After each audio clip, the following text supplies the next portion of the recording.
Well, what's up everybody, and welcome to Fun Ahead TV today. I hope you're as psyched as I am, because today we are starting a brand new project on the channel. One that I am super duper freaking excited about, and it happens to be on this car right here. So we have so much to do and not a lot of time to do it. I'm gonna shut up, we're gonna get right into it. Let's do it. Go back, drop in, and just smack the lip.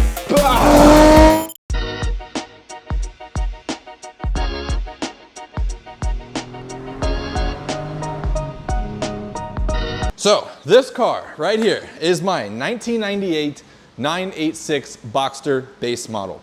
I've owned this car for about 9 months now. I bought it from my buddy's dad out in Seattle, Washington, and road tripped this puppy home. Now, shortly after driving this thing cross country and getting it home, I dropped the engine out of it and did a pretty thorough mechanical refresh on it. Basically just going through the entire thing and replacing all of the things that kind of just need rejuvenated after 27 years. All of the stuff that we've done to this car has been very budget-minded, which is why this car has gotten the nickname Budget Base Model Boxster. So, like I said, this thing is a 1998 model year car, which means that it is 27 years old now, and it currently has about 109,000 miles on the odometer. And as far as I know, all of the suspension components in this car are completely original. And I could tell upon initial inspection when I bought this car in Seattle and within the first couple drives of driving this car that the suspension definitely was in fact tired. I was hoping to wait until next spring to do the suspension on this car. Unfortunately, that's not going to happen.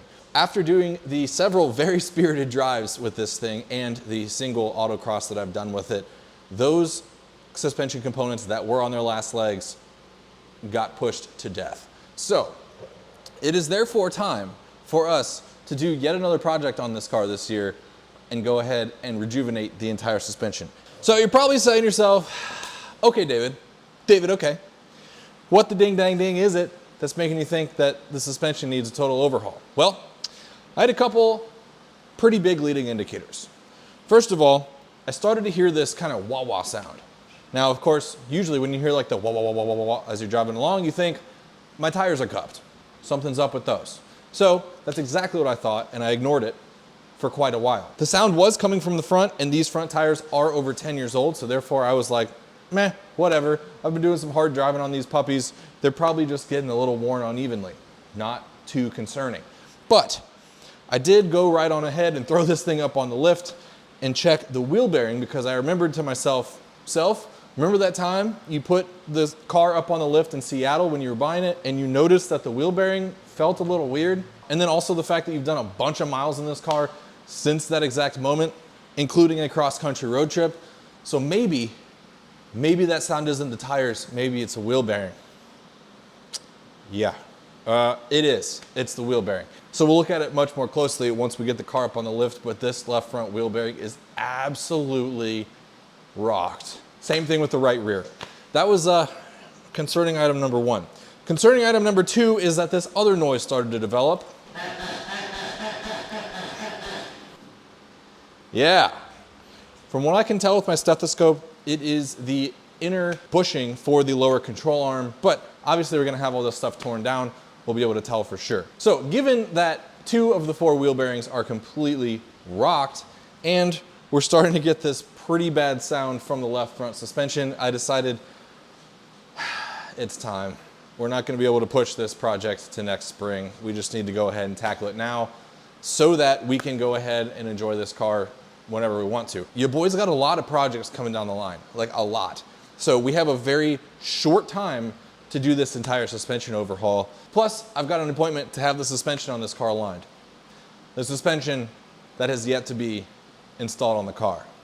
So your boy's got deadlines. What we got here are the lower control arms, 4 of those. They're actually all the same on all 4 corners of the car. In these boxes right here, we've got the meat and potatoes. These are the Bilstein B6 struts right here. Now the B6 model number is what makes this project a little bit OEM plus. Basically, these are exactly the OEM style struts. However, B6 means that they are slightly stiffer with regards to the damping, course, they're not adjustable dampers, but they are slightly stiffer than the stock dampening setting, which makes this car a little bit more sporty. Hey friends, just a very quick shameless plug here for water-cooled restoration. Whether it's a light mechanical refresh all the way up to getting your car goated with the sauce, please consider water-cooled restoration. I'm actually already booked out all the way through the middle of the fall already. The schedule's filling up fast, so please shoot me an email at info@watercooledrestoration.com. We can talk about pricing, scheduling, and we can get you on the books. So thank you so much for hearing me out. Let's get back to the action. All right, last box to open really quickly. We've got some goodies. All right, starting out, we have our strut towers here. Bump stops for the front and rear. Oh, these are the radial bearings for the front struts. Wheel bearings. And then in this bag, we have the bellows for the struts. That's what we got in this box. As you can see, we're clearly not doing as thorough of a suspension refresh for the budget-based model Boxster. Again, keeping it budget-minded. I have already gone ahead and done a very thorough suspension inspection to see what things do and don't need to be replaced. Basically all of the essentials, but there are some of the control arms that I am going to be reusing just because they don't necessarily need it. We're not pushing this car to the max on a track. We just need this thing to be in a good daily driver condition. As much as I am a fan of the while you're in there's, sometimes when you're doing a budget-minded project, it's just how you have to approach it.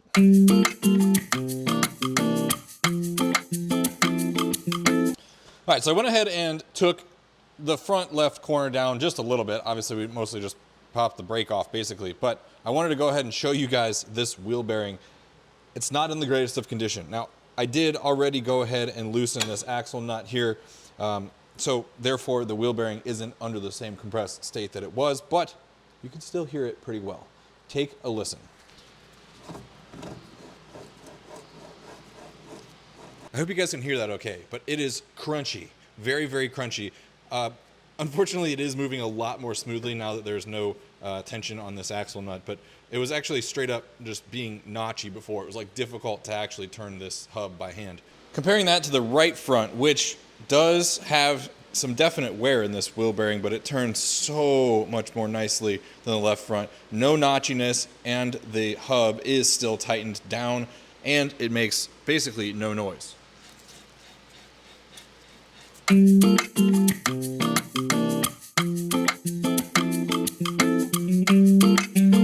Okay, good news. As you just saw, we got the left front taken down. Fortunately, everything came apart really nicely. I'm really crossing my fingers that the other three corners come apart in a similar fashion.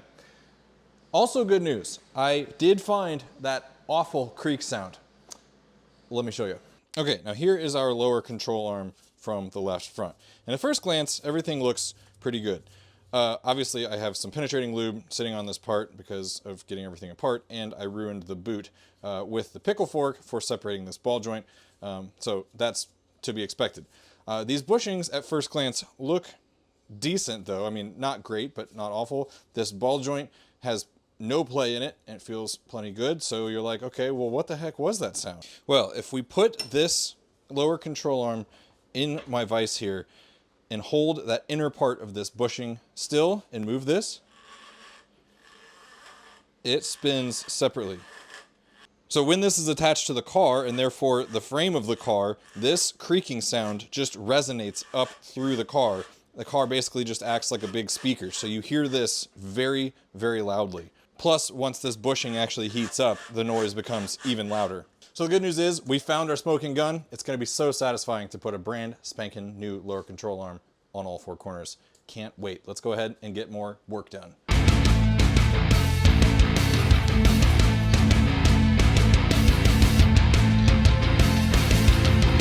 Okay, well, good news, people.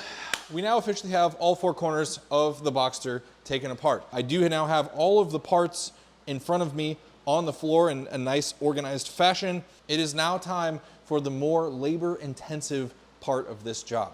Just because we're at the halfway point doesn't mean we can start smacking stuff back together.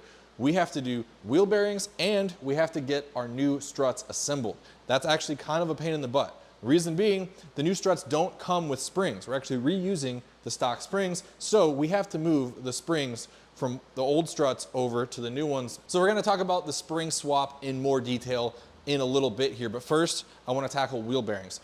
During the 911 suspension project, I never went into heavy detail on how to do the wheel bearings just because we had so much to do. I actually did film it, but I ended up cutting it out because it would have made the video entirely way too long. But figure might as well go into detail on how to do that right now, just in case you're in the market for some new wheel bearings. So let's go ahead, tackle those, and then we'll do the scary suspension part.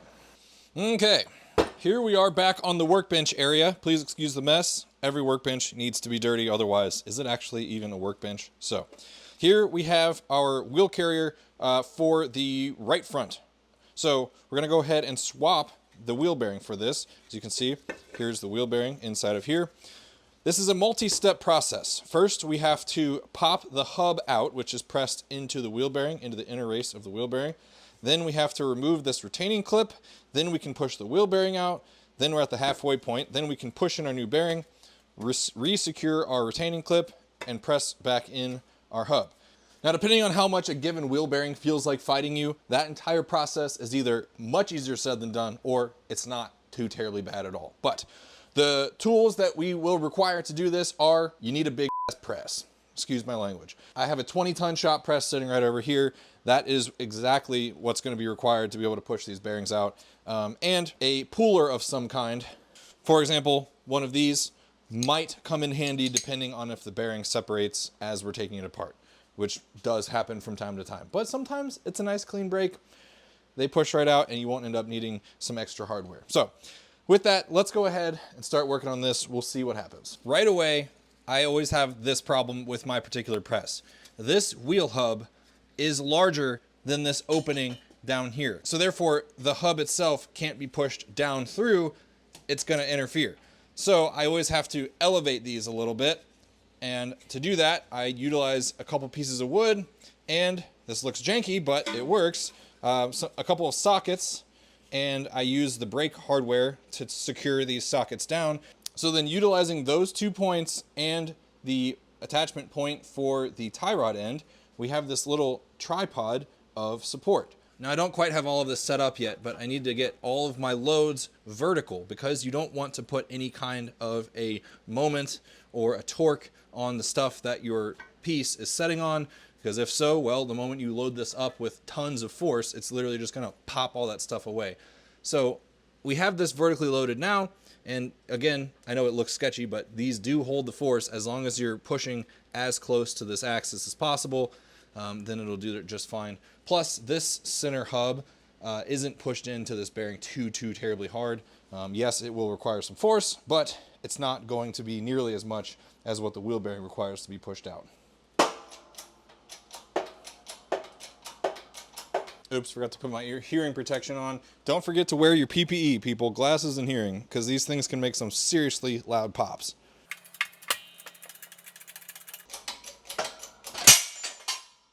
As you saw when I pushed the hub out of our wheel carrier, the inner race of the bearing came with it. Now, it's again, a very common thing. It happens all the time.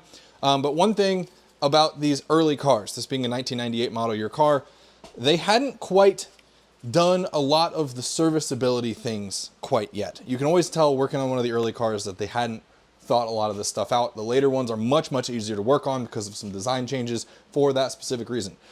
I found one of them. You can see right here on this hub, there's a little divot there. That divot is for the exact instance where you need to utilize a puller, one of these units, in order to get that inner race off. Now, unfortunately, they didn't make that divot deep enough. You can't even get the teeth of the puller in there in order to pull it out. I ended up kind of getting creative with a bearing separator and doing it like this. So as you can see, I ended up clamping the separator up around the inner race here, got a good bite on it, and then just utilized some pickle forks, straddled those things across some pieces of wood, and then was able to utilize my press to pop the hub out of the inner race. Again, you kind of just have to get creative with this stuff. It's never a super cut and dry thing. Now, in a lot of cases, people would take a cutting wheel and cut that inner race off, but I didn't want to because I did not want to risk damaging this surface for the hub. And as you can see, we got it real nice and clean no damage was done to it in the process. All right, with that out of the way, let's go ahead and take off our bearing retaining plate. That's just 4 13 mil bolts. Those will just zap right off with an impact. Okay, back over at the shop press here. We're just gonna be utilizing our base plates here on the shop press. And as you can see, a lot of these base plates have different cutouts on the various sides of them. So we can put the larger hole-shaped side down, and fortunately that is larger than the actual bearing diameter, so we can align this just right and we'll have plenty of space to end up pushing our bearing out the bottom. And we're going to utilize this very large, let's see, what size is this, 1 7/8 inch socket, and that is the perfect size to push on kind of the middle of this bearing, which effectively pushes on the outer race of the bearing. You want all of this to be nicely lined up for this particular process because pushing the bearing out takes a lot of force. Okay, don't forget your eyes and ears. Once we get this snugged up, good.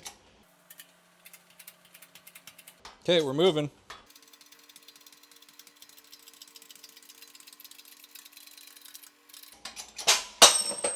Okay, with our bearing officially out, I did just go ahead and clean up this housing a little bit. You just want all of this surface to be completely clean, and especially this lip in here. Hopefully you guys can see that all right, but you want absolutely no dirt being up against that lip because that's where the outer race of the bearing rests up against, and any amount of dirt there will prevent the bearing from being fully seated up against that. Also, here's our old bearing. As you can see, we did have that inner race get pushed out, and this thing was kind of worse for the wear, I would say, but it wasn't the worst one. The worst one was definitely this right rear. It had a lot of play in it. I didn't actually film that, but that was bad. That one was bad. So with that all clean, I do just like to take a little bit of assembly lube and put it on this inner surface because I just think, you know, I don't know if it helps that much, but it'll aid a little bit, I think, in installation because these are pressed in here and they are pressed in here pretty hard. With our wheel hub all lubed up, time to come over to the freezer and get our new wheel bearing. I've had this in the freezer overnight just to make sure that this thing is really nice and cold so that it'll go in that much more easily. Okay, now with our ice cold bearing, we're just gonna go ahead and set this in the housing here. And I just like to take a rubber mallet, just kind of get it started. Then we'll go over to our shop press again. As an adapter, I'm going to use an old wheel bearing. It's actually rear wheel bearing out of my 911. And then we'll use this large socket again, the 1 7/8 socket. And obviously, we're just pushing the housing down on the bearing. We don't need any kind of, you know, space underneath it or anything. It's strictly just pushing the bearing into the housing here. So we're gonna get it nice and snugged. And we're off. So you just do this until the housing literally hits the surface here, and you will definitely feel a difference in the amount of effort it takes. That's when you know that the bearing is all the way in. Boom, and there it is. All right, now time to go ahead and re-secure our bearing plate here. I cleaned this up just a little bit off camera. Go ahead and get this re-tightened down, and then we can put back in our wheel hub. Okay, and these get torqued down to 37 Newton meters. Boom. And lastly, it's time to press our hub into the inner race of the bearing. Now, because we're pressing this into the inner race of the bearing, you need to push against the inner race. Otherwise, you're going to push the bearing apart. So for that, I'm just going to use an old bearing, which is the perfect size for pressing up against that bearing, as our adapter here. And again, we're off.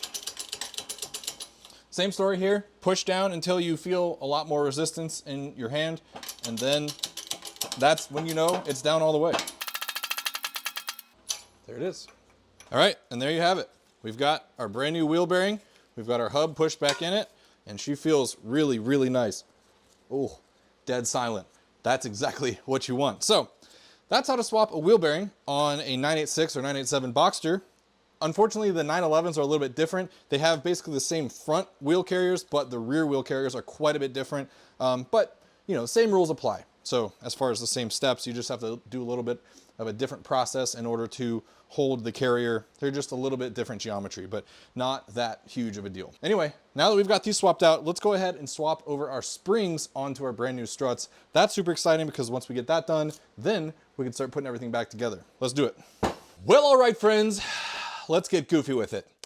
it is now time to do the next most labor-intensive task in this entire project, and that is prepare our new struts. Now, as you can see, we have one of the old front struts in my vise right here. That is because, as I said previously, we need to swap over the old springs. We are reusing these springs. Everything else, however, is going to be brand spanking new, but the new struts do not come with new springs. These things seriously are the most beefcake things ever. Any suspension spring, they can always be reused unless you're swapping out the springs to change out your spring rate or lowering the car or what have you. But in this case, we're not. We want the same spring rate and we want the same ride height. So therefore, these puppies are being reused. In order to do this job, the only special tools that you need are these. These are spring compressors, and make sure to get ones that have the little safety latch on them, because what these do are physically compress the spring. Reason being, well, this spring, even though it's just chilling and it has no actual weight on the strut right now, there is always some level of preload in this spring. So if we were to just go zapping this top plate off right now, that puppy's flying across the shop and probably out the wall, because these springs are insane. They can hold a ton of force. They hold a quarter of the car's weight, right? So therefore, we need to take the tension off the spring first, then we can safely remove this top plate, and then we can get to swapping the spring out. But that is where the inherent danger of doing such a project comes into play, because, well, you need to make sure that you've got this thing really, really nicely anchored onto your spring before you actually go taking this plate off. Otherwise, stuff could pop loose and it could get bad in a hurry. So with that, let me show you exactly how to do it in a safe fashion. All right, so what I'm doing right now is I'm getting as much of a bite as possible on this spring. As you can see, I want as much of this spring to be in these claws as possible so that I can compress this side at least, because unfortunately this spring does not have that many rounds to it, so therefore I'm not going to be able to get as big of a bite on the other side. I'm only going to be able to get 2 rounds worth of bite, but that's okay. This one's going to be doing the majority of our work. So I'll go ahead and get this puppy snugged up, but I'm not going to put any serious tension on it quite yet.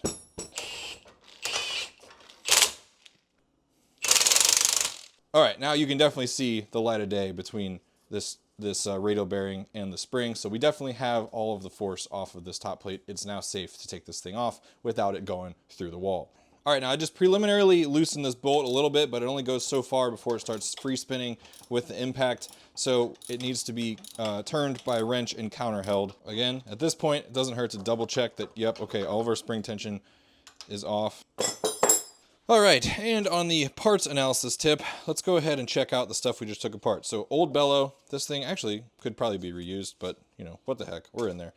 And the old bump stop, well, for comparison purposes, here's what this bump stop should look like. So clearly it's not doing much bump stopping anymore, and like over half of it has disintegrated and fallen apart.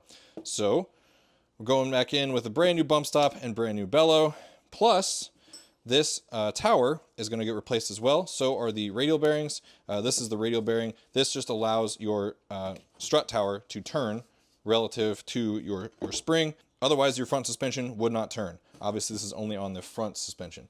So we've got a brand new tower and brand new radial bearing going back up in this thing. All right, let's start reassembling our new stuff. Super freaking satisfying and super exciting. First things first, new bellow and bump stop. I just went ahead and put the bump stop inside of the bellow like it's supposed to be. It just pushes in really easily. Boom, we've got that. Then we've got this washer here. It does have a direction. It mates up with this kind of conical surface on the strut itself. Then we've got this base plate. Boom. Then we can come back in with our new, or our old rather, spring and our new tower and radial bearing. Set those on top.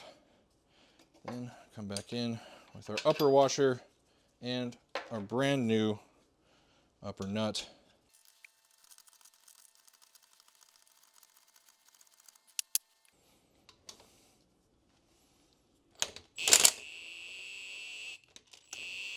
Okay, we're just going to very slowly and carefully take our spring compressors back out. I'm going to do it little by little per side.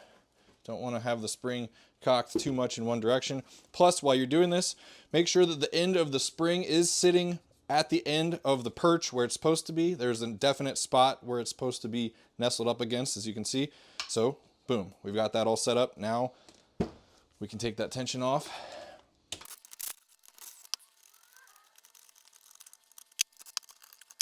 All right, well, there you go. That's how to prepare a brand new strut for your P car. Just a note, the rear suspension is slightly different, but the front should be the hardest ones because of the spring. There's a lot less turns in the front springs, so a lot less areas to bite onto with our compressor. The rear springs have a lot more coils in them, should be a lot easier to do. Hey, guess what? Good news.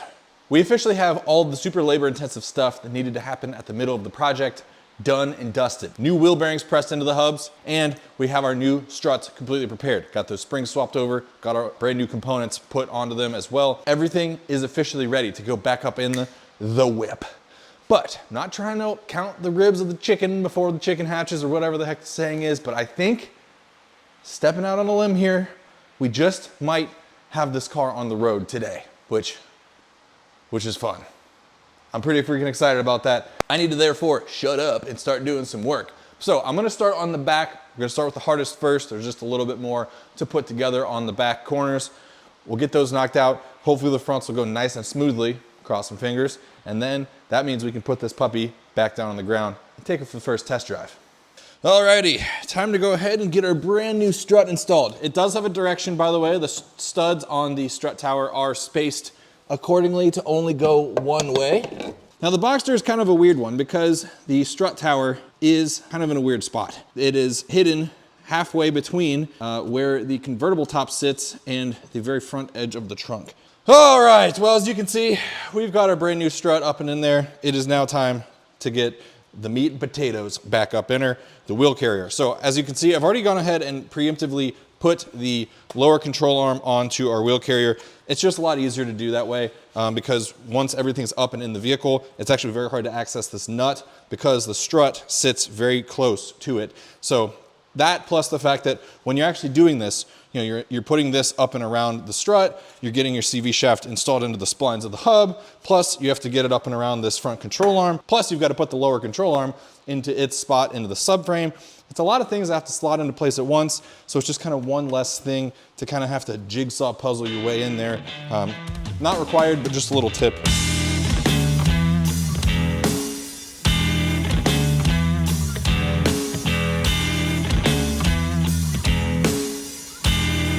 All right, hub is back up in the whip and in place. Everything is kind of just preliminarily tightened down. We're gonna talk about tightening this thing down in more detail in just a little bit, but before we do that, I do wanna go ahead and install the parking brake. That's kind of a son of a basket weaver. Let me go ahead and kind of talk you through that if you've never done one before.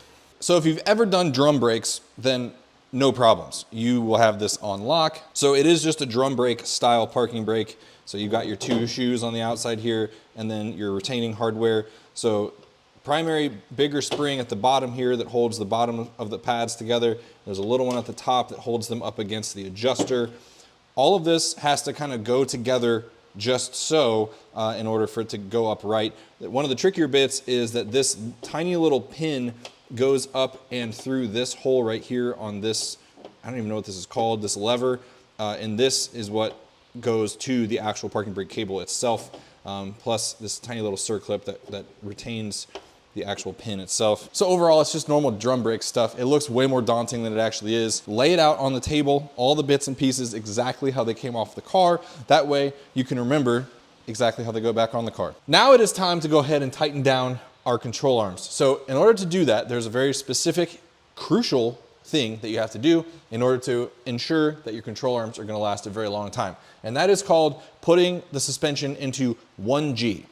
What that means is basically simulating the sag on the suspension in order to tighten down the suspension at a proper set point. What do I mean by that and what's the purpose? Well, if I were to just tighten down all of the control arms right now, basically I'd be pinching this inner part of this bushing at the full extension of the suspension. Then once we set it on the ground, well, then your bushing gets torqued. And then anytime that we hit a big bump, this bushing therefore gets very over torqued because, well, its set point is all the way down here. And then its nominal point where it's just sitting on the ground is right here. And then extension is way up here. So what we're gonna do is basically set the suspension at the nominal point so that when it does get extended, it doesn't get overextended. That will therefore guarantee that these bushings last a heck of a lot longer. Which, just a note, I know I didn't actually do any sort of close analysis of all these lower control arms, but every single one of these bushings had failed. They were all spun. But hey, that's normal because this is a 27-year-old car with 6-digit mileage on it. So you will have that. All right, now utilizing my floor jack here, I'm gonna go ahead and lift up this corner of the car, just the suspension. Obviously, we're not gonna lift it up so much to where it's gonna push the car off the lift or anything, but you don't need a lift to do this. If you're doing this on jack stands on the ground, you can just use a hydraulic jack and lift the suspension up in the same way, all the same. So I do have the wheel carrier secured to the strut so that that's not going anywhere, that's set at the correct height. And I have all of the bolts just loosely set in place so that, you know, they're pinned in place, but nothing is actually tightened down. Also, I do have the 2 primary ball joints that go into the wheel carrier secured fully as well, because those are ball joints, they can move all around. So this rear ball joint that controls toe, and then our lower ball joint, both of those are completely torqued down. But as far as the control arm bushings go, everything is loose. Oh, wow. Oh. All right, so we've got our suspension cranked down enough. And I know what you're probably thinking, how do you know how far to go? Well, my general rule of thumb for these cars is I want the bottom of this lower control arm to be flush with the lower part of this cross member right here. That is roughly in the ballpark of what will simulate the normal amount of just vehicle weight sag on the suspension. So from here, we can tighten up all of our bushings. This one for this control arm, this one, and this one right here into the lower control arm. Of course, for these two, mind your camber / toe adjustments. Be sure to just set those roughly where they were when you took them off the car. But of course, you should be getting an alignment after this, so they will be set properly in the end anyway. So no need to stress about that too terribly much, but you do need to get it to the alignment shop. So make sure that they're set-ish about where they were. And then from there, just bundle up all the harnesses, get everything else nice and tightened down, throw your brake hardware on, and then boom, there you go. Now, we just need to go rinse and repeat 3 more times, and we can put this puppy back on the ground. All right, friends. Whoop, my glove is coming apart as we speak. I just finished up getting the other 3 corners of the car done, and just finished putting the wheels on, which means the only thing we have left to do now is take this puppy for a test drive, which I am pretty freaking excited about. Now, obviously this thing is riding kind of high right now because, well, this is brand spanking new suspension. All of the suspension components that control the ride height are brand spanking new and have to get broken in a little bit. But once we drive this thing down the road some, get a few miles on her, the suspension will get jounced and it'll settle in. But obviously for now, we've got maybe another ½ inch or so of ride height that wouldn't normally be there. Anyway, I'm done blabbing. I'm really excited to jump in this thing, turn the key, and see what she feels like. Alrighty, let's go ahead and take this bad girl out of service mode right quick. I love putting the top down. Nice. Okay, just going to finish letting her warm up, and then it's time to hit the road. Here we are, cruising down my favorite little test drive B road. So far, first impressions, I would say, man, it's amazing what refreshing some suspension components can do to the feel of a chassis of a car.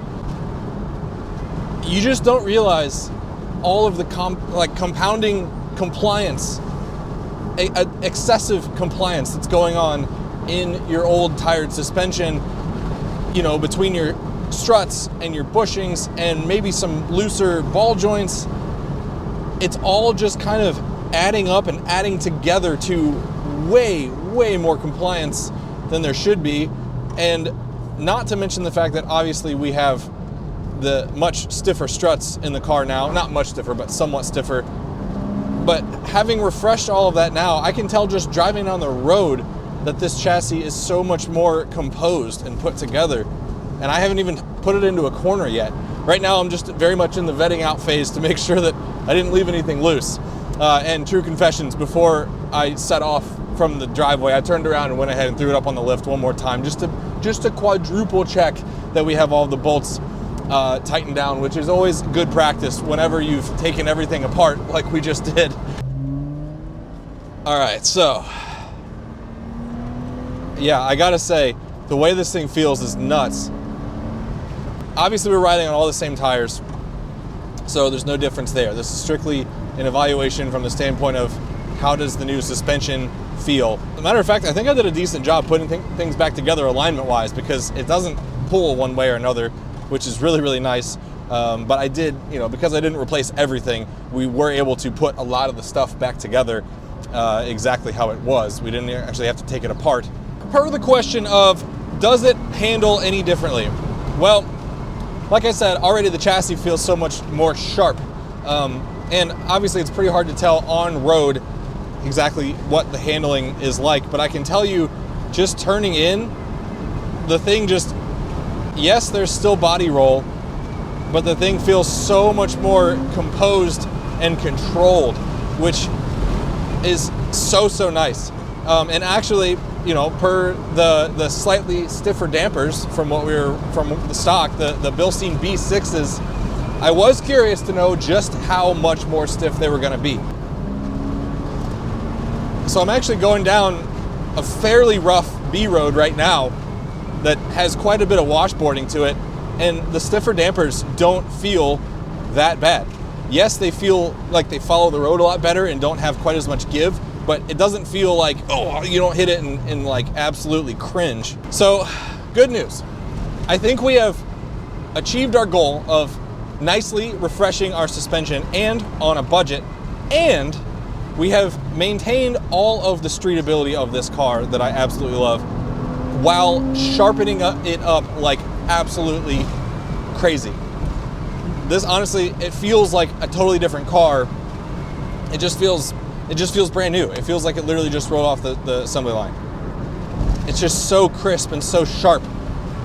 So I'm thrilled. And so that's gonna go right on ahead and be it, folks. This 1998 Boxster base model now has a much improved suspension feel thanks to these Bilstein B6 dampers and some brand spanking new lower control arms. Oh, also the brand spanking new wheel bearings as well. Overall, this chassis is completely a 180 from what it was before. So definitely worth A, rejuvenating your suspension if you haven't done it yet on your quarter-century-old Porsche, and B, if you feel like going the OEM Plus route, I would highly recommend the Bilstein B6s if you want to just give your car that little bit of extra stiffness and performance. So anyway, I hope you enjoyed today's video. I hope you at least found it at least a little bit informative and hopefully entertaining. If you did, please do me a huge favor and hit that like button, and please subscribe, because it helps out my channel massively, and it allows you to see super awesome automotive content coming down the pipeline to you via Funhead TV every single week. Thank you again so much for being here this week. I really appreciate you so very much. Yes, you, I'm looking right at you, and I will see you all